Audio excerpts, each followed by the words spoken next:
आज हम electrician second year निम्मी question bank से क्वेश्चन को सॉल्व करेंगे, जिसमें पहला मॉडल फर्स्ट है इलेक्ट्रीशियन सेकेंड ईयर का डीसी जनरेटर। पहला क्वेश्चन है कि डीसी जनरेटर में एक्स के रूप में चिन्हित भाग का नाम क्या है। तो डीसी जनरेटर में एक्स के रूप में चिन्हित भाग का नाम कराए क्या है। तो यह भाग कम्यूटेटर राइजर कहलाता है। ये जो भाग है यह कम्यूटेटर राइजर है और कम्यूटेटर राइजर पर ही आर्मेचर कॉइल्स जुड़े होते हैं। और ये जो भाग दिख रहा है यह कम्यूटेटर सेगमेंट है। कम्यूटेटर सेगमेंट हाइड्रॉन कॉपर के बने होते हैं और दो कम्यूटेटर सेगमेंट्स के बीच माइका भरा होता है। चलते हैं क्वेश्चन नंबर 2 की तरफ। क्वेश्चन नंबर 2 है डीसी जनरेटर का नाम क्या है। तो यह जो डीसी जनरेटर है, इस डीसी जनरेटर में जो फील्ड फ्लक्स है, इन दोनों का डायरेक्शन अलग अलग है। और जब फील्ड फ्लक्स में दोनों फील्ड सीरीज फील्ड और शंट फील्ड फ्लक्स का डायरेक्शन अलग अलग हो तो वह जो जनरेटर होता है उसका नाम डिफरेंशियल जनरेटर है। और डिफरेंशियल में यदि आर्मेचर के ओनली पैरेलल में शंट फील्ड बाइंडिंग होगी तो उसे शॉर्ट शंट कंपाउंड जनरेटर, और आर्मेचर और सीरीज फील्ड दोनों के पैरेलल में यदि बाइंडिंग है तो उसे हम कहेंगे differential long shunt compound generator. इस प्रकार इस क्वेश्चन का आंसर हुआ option A, differential long shunt compound generator. अब हम चलते हैं क्वेश्चन नंबर 3 के तरफ। क्वेश्चन नंबर 3 है डीसी जनरेटर में प्रेरित ईएमएफ की दिशा ज्ञात करने के लिए किस नियम का उपयोग किया जाता है। तो डीसी जनरेटर में प्रेरित ईएमएफ ज्ञात करने के लिए हम फ्लेमिंग के दाहिने हाथ का नियम इस्तेमाल करते हैं। ऑप्शन नंबर डी सही है। फ्लेमिंग के दाहिने हाथ का नियम, जिसमें हम पहली अंगुली तर्जनी चुंबकीय क्षेत्र की दिशा, अंगूठा चालक की गति दिशा और मध्यमा इंड्यूस्ड ईएमएफ की दिशा दर्शाती है। जनरेटर फ्लेमिंग के दाहिने हाथ के नियम पे काम करता है और मोटर फ्लेमिंग के बाएं हाथ के नियम पे कार्य करता है। अब हम चलते हैं क्वेश्चन नंबर 4 की तरफ। कह रहा है डीसी जनरेटर में उत्पन्न ईएमएफ की गणना करने के लिए किस सूत्र का उपयोग किया जाता है। तो डीसी जनरेटर में ईएमएफ की गणना करने के लिए हम सूत्र का जो प्रयोग करते हैं वो ऑप्शन नंबर 3 कह रहा है कि 5ZNP/60 गुणे ए। अगर वेब बाउंड होगा या वेब बाइंडिंग होगी तो वेब बाइंडिंग में हम 5ZNP/120 लिखेंगे। अगर लैप बाइंडिंग होगी तो लैप बाइंडिंग में ए बराबर पी होता है और उसका जो इक्वेशन होगा वो होगा 5ZN/60। अब हम चलते हैं क्वेश्चन नंबर 5 की तरफ। कह रहा है ईएमएफ की गणना करने का सूत्र क्या है एक डीसी मोटर में। तो डीसी मोटर में ईएमएफ गणना करने का सूत्र है ऑप्शन नंबर सी सही है, EB बराबर V-IA × RA वोल्ट्स। चलते हैं अगले क्वेश्चन की तरफ। कह रहा है कि डीसी जनरेटर में क्वेश्चन नंबर 6 डीसी जनरेटर में एक्स के रूप में चिन्हित भाग का नाम क्या है। तो एक्स के रूप में चिन्हित भाग का नाम है पोल शू। एक समान फ्लक्स वितरण के लिए इसका इस्तेमाल किया जाता है और यह बॉडी के साथ ही अटैच होते हैं। एनिल्ड स्टील के ये बने होते हैं। क्वेश्चन नंबर 6 का जो ऑप्शन सही है वो है डी, पोल शू।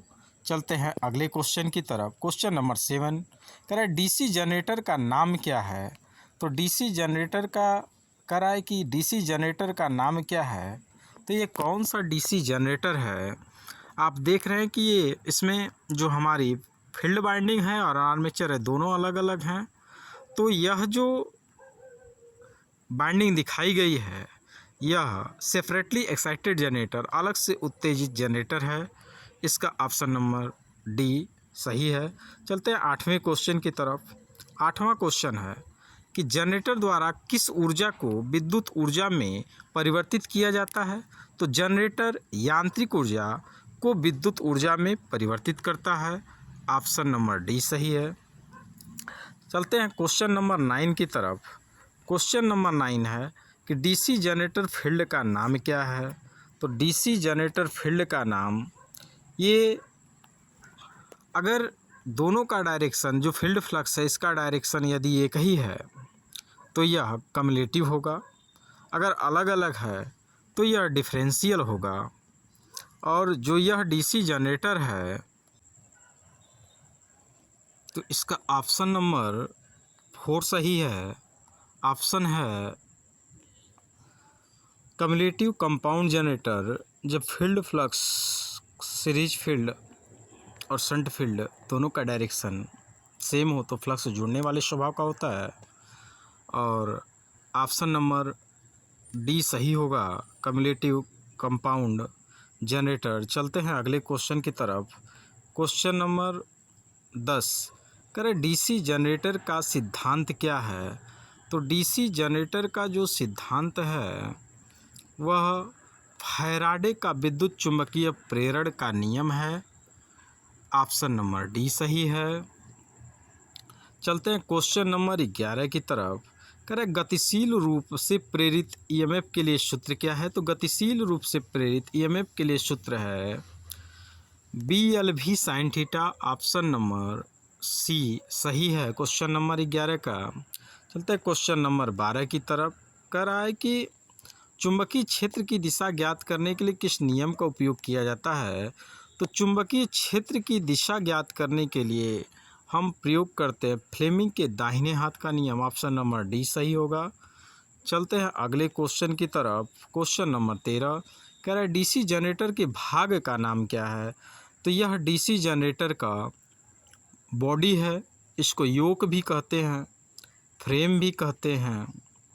छोटे मशीनों में यह कास्ट आयरन का और बड़े मशीनों में यह कास्ट स्टील का बना होता है। ऑप्शन नंबर डी सही है। क्वेश्चन नंबर 13 के बाद चलते हैं हम क्वेश्चन नंबर 14 की तरफ। कह रहा है 4 पोल डीसी जनरेटर में डुप्लेक्स लैप बाइंडिंग में कितने समानांतर पथ होंगे। तो इसमें 8 समानांतर पथ होंगे। क्वेश्चन ऑप्शन नंबर सी सही है।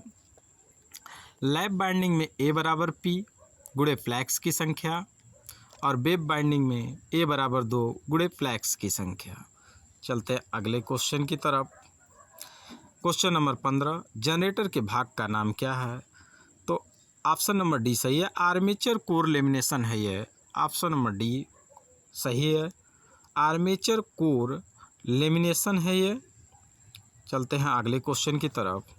करें डीसी जनरेटर में इंटरपोल कैसे जुड़े होते हैं। तो डीसी जनरेटर में इंटरपोल आर्मेचर के साथ सीरीज में जुड़े होते हैं। ऑप्शन नंबर ए सही है। चलते हैं अगले क्वेश्चन की तरफ। कह रहा है एक स्वयं उत्तेजित डीसी जनरेटर में अवशिष्ट चुंबकत्व की आवश्यकता क्या है। तो अवशिष्ट चुंबकत्व की आवश्यकता क्या है। तो अवशिष्ट चुंबकत्व की आवश्यकता है वोल्टेज का निर्माण करना। ऑप्शन नंबर ए सही है। चलते हैं क्वेश्चन नंबर 18 की तरफ। कह रहा है मशीनों में वो कौन से 2 बिंदु हैं जो ब्रश संपर्क प्रतिरोध को मापते हैं। तो ब्रश और कम्यूटेटर के बीच का प्रतिरोध। Option number C correct answer है। चलते हैं अगले क्वेश्चन की तरफ।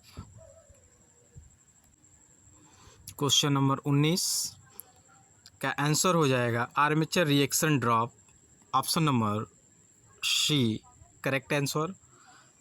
क्वेश्चन नंबर 20 कह रहा है कि कंपाउंड जनरेटर का नाम क्या है यदि शंट फील्ड आर्मेचर के साथ समानांतर में जुड़ा है। अगर हमारा शंट फील्ड आर्मेचर के साथ समानांतर में जुड़ा है तो उसे हम कहेंगे short shunt compound generator. Only armature के पैरेलल में जुड़ा है। अगर आर्मेचर और सीरीज फील्ड दोनों के पैरेलल में जुड़ा होगा, समानांतर में जुड़ा होगा, तो उसे हम कहेंगे लॉन्ग शंट कंपाउंड जनरेटर। आज के लिए 20 क्वेश्चन। अब आगे अगले दिन मुलाकात होगी 20 नंबर क्वेश्चन के बाद। धन्यवाद।